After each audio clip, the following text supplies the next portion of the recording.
নমস্কার বন্ধুরা, শুভ সন্ধ্যা। আজকে বিশেষ কিছু বিষয় নিয়ে তোমাদের সাথে আলোচনা করতে বসলাম। যদি আমার এই বিষয়টা তোমাদের ভালো লাগে বা আমার সঙ্গে সহমত হও, অবশ্যই কমেন্ট করে জানিও। আবার সহমত যদি না হও, সেটাও কমেন্ট করে জানিও।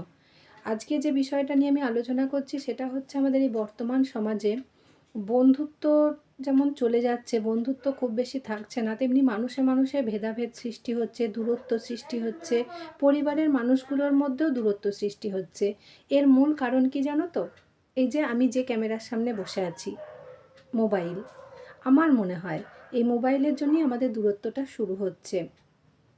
আগে আমাদের প্রজন্মে, এটা তোমরা সবাই জানো, এই নিয়ে অনেক আলোচনাও হয়েছে, তবুও আজকে আমি নতুন করে আবারও একবার বলছি যে আগে আমাদের ছোট ছিলাম যখন, বা আমাদের বাবা মার সময়ে, দাদু ঠাকুমাদের সময়ে একটা গল্পের আসর বসতো। দাদু ঠাকুমারা নাতি নাতনিদের গল্প বলতো। আবার বন্ধুবান্ধবরা একসাথে বসে গল্প, আনন্দ, মজা, খেলাধুলা করতো। যেমন যার বয়স সেরকম খেলা হতো। ক্যারাম খেলতো, লুডো ছিল, বিভিন্ন ইনডোর গেম, আউটডোর গেম সবই ছিল। ফুটবল, ক্রিকেট খেলার একটা চল ছিল। কিন্তু এখন যত দিন যাচ্ছে এই জিনিসগুলো আস্তে আস্তে সরে যাচ্ছে, হারিয়ে যাচ্ছে।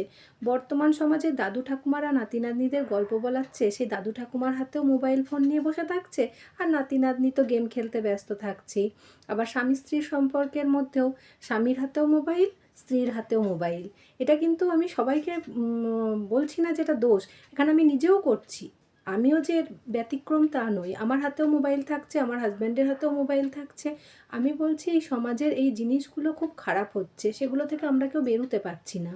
যেমন আমরা উন্নতির দিকে এগোচ্ছি, যেমন ছোটোবেলায় আমরা পড়েছি বিজ্ঞানের অপব্যবহার, সুফল কুফল, তেমনি আজকে বাস্তবিক জীবনে সেটাই আমরা বুঝতে পারছি যে কতটা ভয়ঙ্কর পরিস্থিতির দিকে আমরা এগিয়ে যাচ্ছি। এই একটা মোবাইল আমাদের সব কিছুকে শেষ করে দিচ্ছে, তছনছ করে দিচ্ছে। সম্পর্কগুলোকে আস্তে আস্তে অনেক দূরে চলে যাচ্ছে।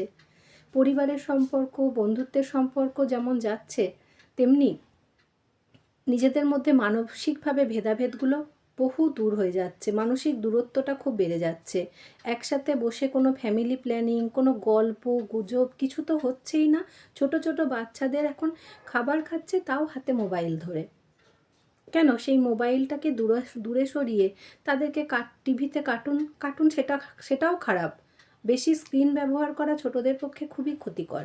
তাদেরকে গল্প বলা, আমরা যখন ছোট ছিলাম আমাদের মারা কাক বক দেখাতো, বাইরে গিয়ে ছাদে নিয়ে যেত, রাস্তায় নিয়ে যেত, গল্প বলতো, এইভাবে খাওয়াতো। আর এখনকার বাবা মাদের ধৈর্যটাও কমে যাচ্ছে। সব কিছুর জন্যই কিন্তু দায়ী আমার মনে হচ্ছে এই মোবাইল বা সোশ্যাল মিডিয়া। জানি না ঠিক বললাম না ভুল বললাম। যদি আমার সাথে তোমরা একমত হও জানিও, যদি একমত না হও, যদি আমি কিছু ভুল বলি সেটাও অবশ্যই জানিও।